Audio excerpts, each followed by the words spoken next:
Bonjour! Aujourd'hui, on va se pencher sur un défi que toutes les entreprises connaissent, la gestion de la trésorerie. C'est vraiment le nerf de la guerre et on va voir ensemble pourquoi c'est un véritable exercice d'équilibriste. Alors, on pourrait penser que la réponse est évidente. Non, pas assez d'argent, c'est la catastrophe. Mais en réalité, c'est beaucoup plus subtil que ça. Les deux situations, avoir trop ou pas assez de cash, posent de vrais problèmes, même s'ils sont très différents. En fait, il faut imaginer une sorte de balançoire. Si on penche trop d'un côté, avec trop de cash qui dort, eh bien on rate des opportunités, l'argent ne travaille pas. Et si on penche de l'autre côté, c'est le risque opérationnel. Impossible de payer les factures, les salaires, bref, la gestion de trésorerie, c'est un art de l'équilibre permanent. Ok, alors voilà comment on va décortiquer tout ça. On va d'abord revenir sur cette image de la balançoire. Ensuite, on verra ce qu'on peut faire avec un excédent de cash, puis comment on gère un déficit, et enfin, le point le plus important, comment choisir le bon outil pour chaque situation.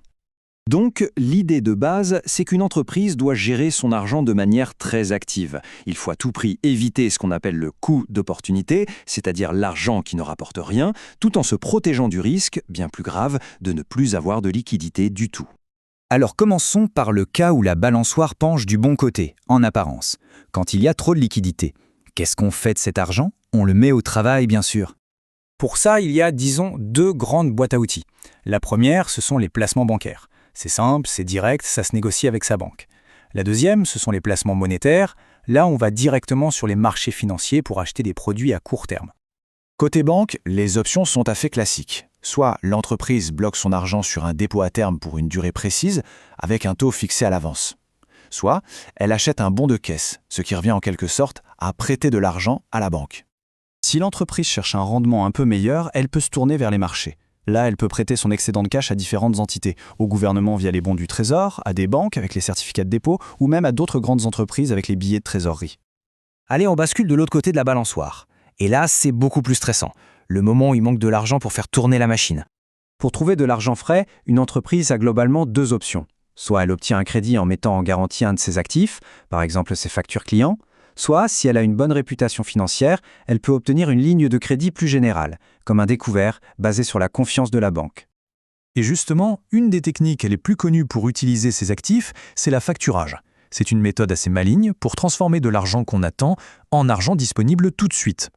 Comment ça marche? C'est simple. D'abord, l'entreprise fait une vente. Elle émet une facture.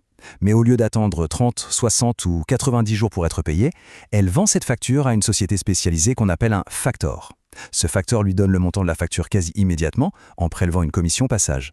Et c'est ensuite lui qui se chargera de récupérer l'argent auprès du client final. L'intérêt est triple.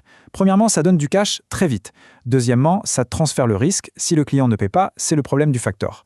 Et troisièmement, ça simplifie la vie de l'entreprise qui n'a plus à se soucier de courir après ses paiements. Mais attention, tout ça a un coût. Et c'est un point absolument essentiel. Aucun de ces outils de financement n'est gratuit. Loin de là. Comme le dit la citation, c'est le coût réel qui est l'élément clé pour décider. Il ne faut surtout pas s'arrêter au premier chiffre qu'on voit, il faut creuser pour comprendre ce que ça va vraiment coûter. Prenons un exemple chiffré pour bien comprendre. Une entreprise a une facture de 100 millions à 30 jours. Elle fait appel à un facteur qui prend 2% de commission. L'entreprise reçoit donc 98 millions tout de suite et le service lui a coûté 2 millions. 2%, ça n'a l'air de rien, n'est-ce pas? Sauf que ces 2 millions, c'est le coût pour avoir l'argent avec 30 jours d'avance. Si on calcule ce que ça représente sur une année entière, on arrive à un taux d'intérêt effectif de 24,49%. C'est énorme. Et c'est ça, le coût réel. Et cette notion de coût réel, elle est valable pour absolument tout. Un découvert bancaire, un prêt, il y a toujours des taux de base, des commissions, des frais cachés. Le taux affiché en gros n'est presque jamais le taux payé à la fin. Donc ce qu'il faut vraiment retenir, c'est qu'une bonne gestion de trésorerie, ce n'est pas juste réagir à un problème. C'est un vrai choix stratégique. Il faut choisir le bon outil, pour la bonne situation, et surtout en ayant bien conscience de son coût réel. C'est finalement la seule question qui vaille. Est-ce que la trésorerie d'une entreprise est une force qui la pousse vers l'avant ou un poids qui la freine? La réponse se trouve dans la manière active et stratégique dont elle est gérée au quotidien.